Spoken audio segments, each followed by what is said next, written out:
গিয়ে বলছে, আবার কি বললো কদিন আগে শুনেছেন?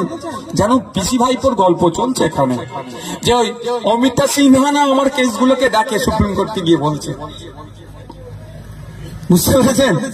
আবার তার স্বামীকে নাকি বারবার ডাকা হচ্ছে। অ্যাকচুয়ালি কিছুই নয়, আমি মনে করি যতটুকু বুঝতে পারছি, কারণ আমাকে তো সিআইডি দেখেছে, আমাদেরও ছেলেদেরকে কয়েকজন অ্যারেস্ট করেছে। তো রাজ্য সরকার, মমতা ব্যানার্জি সরকার, যেহেতু ম্যাডাম ভালো ভালো রায় দিচ্ছেন, গণতন্ত্রকে রক্ষার জন্য তিনি তার কলমের মাধ্যমে, তার যোগ্যতার মাধ্যমে লড়াই করে যাচ্ছেন দুর্নীতির বিরুদ্ধে, তাকে ভয় দেখানোর জন্য, হয়তো তাকে প্রভাবিত করানোর জন্য আমার তো মনে হয় এটা করছে।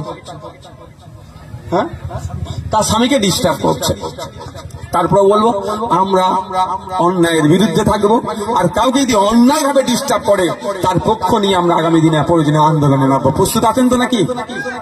কেউ মানুষের হকের কথা বলছে, মান্যতা দিচ্ছে, এতদিন চাকরি চুরি হয়েছে, এতদিন লুট করে বাসার সময় বাড়ি বানিয়েছে, যখন প্রশ্ন করছে এই বাড়ি কোথা থেকে আসবে, টাকার উৎস কি, তার স্বামীকে যদি ডিস্টার্ব করা হয়, আমরা কিন্তু তার স্বামীর পক্ষে দাঁড়িয়ে রাজ্য সরকারের ব্যর্থতা অপদক্ষতার বিরুদ্ধে কিন্তু কথা বলবো, আন্দোলনে নামবো। প্রস্তুত আছেন তো নাকি ভাই? কারা প্রস্তুত, হাত তুলুন তো।